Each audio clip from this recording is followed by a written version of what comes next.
ओझा जी, महाकुंभ में वायरल हर्षा रिछैया कह रही है कि मस्जिद को तुड़वाओ नहीं, दफन कर दो। देखिए, मस्जिद तो दफन करने की बात की जा रही है इस देश में। इस देश में कब्र खोदने की बात की जा रही है। आखिर मुसलमानों से उनको इतनी नफरत क्यों?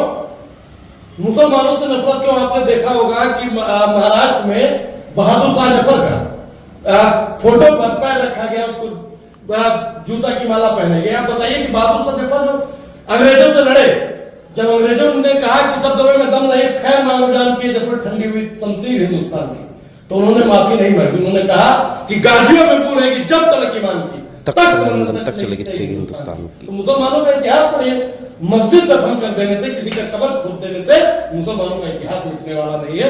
मुसलमानों का हक और अधिकार मस्जिद है, उसे हम लोग बचाने के लिए हमेशा खड़े रहेंगे, क्योंकि हम लोग ब्राह्मण है और ब्राह्मण का, हिंदू का और मुसलमान का नाता है, इंसानियत का नाता है, भाईचारे का नाता है। यानी आप लोग ब्राह्मण लोग मस्जिद को बचाइएगा? बिल्कुल बचाना पड़ेगा, बिल्कुल बचाना पड़ेगा। कैसे बचाइएगा? देखिए, हम लोग सत्य के रास्ते पर चलिए। मोहम्मद साहब कहते थे कि सत्य पर चलिए, कुरान कहता है सत्य पर चलिए, मानस कहता है सत्य पर चलिए, राम जी भी कहते हैं कि सत्य पर चलिए।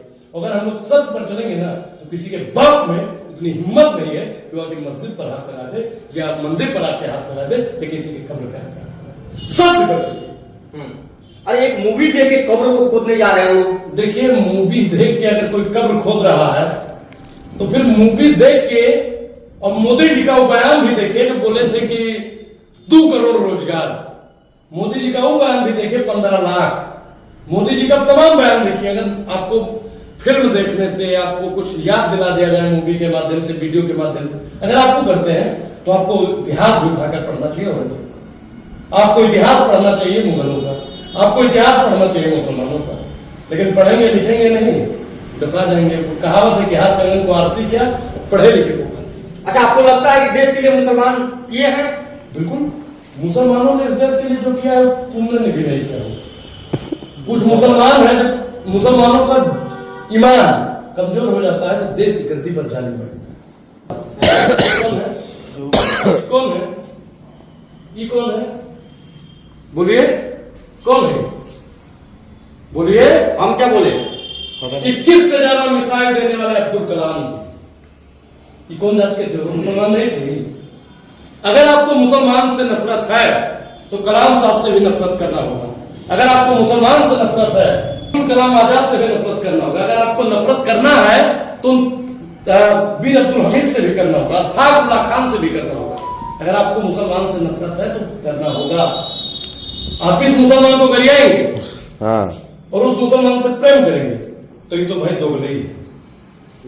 आप किसी मुसलमान को गरिया रहे, किसी का समर्थन करें, हम अफजल का समर्थन नहीं करते हैं। हम कलाम साहब वाले मुसलमान को मानते हैं और कलाम साहब वाले मुसलमान को बचाने के लिए अगर अनुराग ओझा को अपना लहू भी देना पड़े तो अनुराग ओझा पीछे। यानी मूवी देख के लोग बेरोजगारी को खत्म के लिए रोजगार नहीं मांग रहे, कब्र खोदने जा रहे हैं। बताइए। देखिए, उनका काम है, औरंगजेब की कब्र में मिलेगा काम। हड्डियां ना गल गई होगी 300 साल पहले। कितना साल पहले? 300। ये जो खोद रहा है इसका पुरखा भी पैदा नहीं हुआ होगा 300 साल पहले। आप बताइए कि महाराष्ट्र, नागपुर वो भूमि है जहां एकता, भाईचारा, आज तक वहां पे दंगा नहीं हुआ। देश के इतिहास में पहली बार दंगा करवाया गया। किसके द्वारा? इससे हमारा कुछ लाभ नहीं है, मुसलमानों का कोई फायदा नहीं है। जो वहां पे उल्लू बात कर रहा है उसका भी कोई फायदा नहीं है। लेकिन समझना चाहिए कि आप लोग धार्मिक जुलूसों में जो ये उकसाने का काम करता है या हिंदू मुसलमान करने का काम करता है, इनसे सावधान रहिए। मंदिर ढूंढा जा रहा है, मस्जिद को तोड़वाया जा रहा है, इस पे क्या कहिएगा? देखिए, मंदिर आस्था का विषय है, मस्जिद भी आस्था का विषय है। आपका मस्जिद हमारा मंदिर, आपके अल्लाह हमारे राम, सब एक है। और लेकिन मंदिर तोड़ के मस्जिद बनाना या मस्जिद तोड़ के मंदिर बनाना, ये इंसानियत के खिलाफ है।